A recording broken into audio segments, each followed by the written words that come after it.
Bharat party विरोधात तुम्ही निवेदन देतात नेस्को विरोधात आणि आंदोलन सुद्धा करता, काय मागणी नेमकी? आता आम्ही नेस्को सेंटरला आलेलोच आहोत. निदर्शने आमचं सुरू आहे. आम्ही गेल्या आठवड्यामध्ये पंधराही पोलीस स्टेशनला आमच्या शाखाध्यक्षांनी पत्र दिलं होतं की ह्या प्रभागामध्ये नेस्को ड्रग्सचं सेवन जास्ती प्रमाणात होतं आहे म्हणून. आणि 2 दिवसापूर्वी नेस्कोमध्ये हाच प्रकार घडलेला आहे. ह्या ठिकाणी नेस्कोचे 6 हॉल आहेत. इथे दर महिन्याला कुठला ना कुठला लाईव्ह शो होत असतो आणि या लाईव्ह शोमध्ये अशा गोष्टी घडत असतात. हा प्रकार काल अति घडला 2 दिवसापूर्वी, त्यामुळे या गोष्टी आपल्याला कळल्या, त्या कळल्याही नसत्या.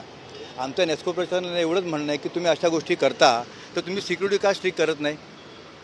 आणि दुसरी गोष्ट म्हणजे काल परवाच्या शोमध्ये त्यांनी सर्वांना मोबाईल अलाउड नव्हते केलेले. तर जर तुम्ही चुकीचं करताय का, मोबाईल काय अलाउड केलं नाही तुम्ही?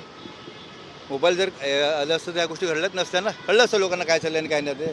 ते नंगा नाच चालू असतं आतमध्ये. आणि मेन म्हणजे माझं पोलीस प्रशासनाला पण विनंती आहे की ते रात्री आम्हाला सारख्या लोकांना 10 वाजता आमच्या कार्यक्रम बंद केला आणि ते रात्री 2-2 वाजेपर्यंत कार्यक्रम सुरू असतात. हे कशासाठी?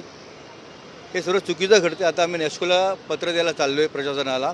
ह्यापुढे असं जर घडलं तर आम्ही तीव्र शब्दाचे निषेध करणार आहोत आणि कोणतेही कार्यक्रम सुरू ठेवणार नाही आहोत. कारवाईला कशा पाहता? 6 आरोपींना अटक केला, नेस्कोच्या देखील 2-3 कर्मचाऱ्यांना अटक केली. नेस्कोच्या कर्मचाऱ्याला अटक केलेलं आहे, पण मुख्य जे व्यवस्थापक आहेत त्यांना अटक केलेलं नाही. आमची मागणी की त्यांना पण अटक झालीच पाहिजे, कारण ते मूळ सूत्रधार आहेत ह्या गोष्टीचे. तुमचे जर हॉल आहेत, तुम्ही पैसे जर कमवत असाल तर तुम्ही ह्या गोष्टीचा पण विचार केला पाहिजे ना की लोकांना त्रास नाही झाला पाहिजे, या गोष्टी घडल्या नाही पाहिजे. म्हणून इकडे आज ह्या ठिकाणी 1000 मीटरच्या रेडियसमध्ये 6 बार आहेत आतमध्ये. ते रात्रभर सुरू असतात. पोलिसाचं लक्षात नाही तिकडे आणि नेस्कोला काय पैसे मिळतात तिकडे. त्या ठिकाणी अशा गोष्टी घडतात. ड्रग्सचं सेवन तिकडे होत आहेत. तर त्यामुळे आमच्या नेस्कोला आम्ही आमच्या भाषेत बोलणारच आहोत. ह्यापुढे जर असं काही घडलं तर आम्ही नेस्को सेंटर चालू देणार नाही. रेव पार्टीच्या नावाने कुठेतरी ड्रग्सचा व्यापार होत आहे का?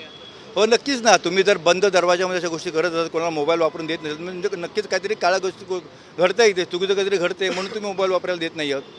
पण पोलीस अधिकारी कुठेतरी पूर्णपणे दुर्लक्ष केलं जातं असं इथे सर्व जे इव्हेंट जे होतात ना नेस्कोमध्ये, ते सर्व 12 वाजल्यानंतर सुरू असतात. म्हणजे 2-3 वाजेपर्यंत सुरू होतं सर्व इव्हेंट आहे.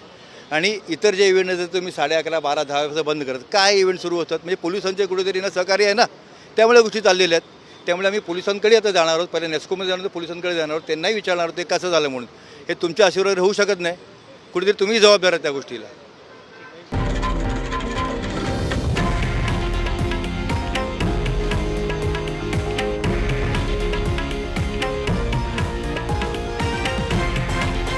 हे आहे देशातील नंबर 1 न्यूज नेटवर्क आणि आपण पाहत आहात TV9 मराठी, एकमेव.